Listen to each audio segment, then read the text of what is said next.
Spring comes to Maine early. Ducks are already getting romantic. Let's take a bird's eye view. Mallards are the most exuberant of the bunch. Male mallards got back into their breeding plumage last fall. Mallards have a bunch of ways to display affection, especially head bobbing. This is their way of swiping right.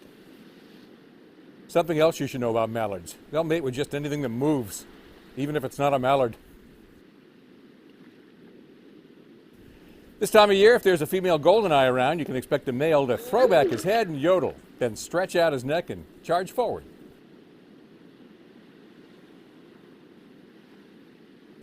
The absolutely gorgeous Harlequin duck nests on whitewater up in Canada, but they're wooing the ladies right now while they're down here, and the competition can get a little intense.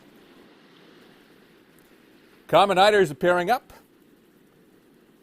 Black Scoters are pairing up.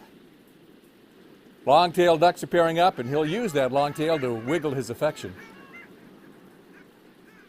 Buffleheads get downright rowdy.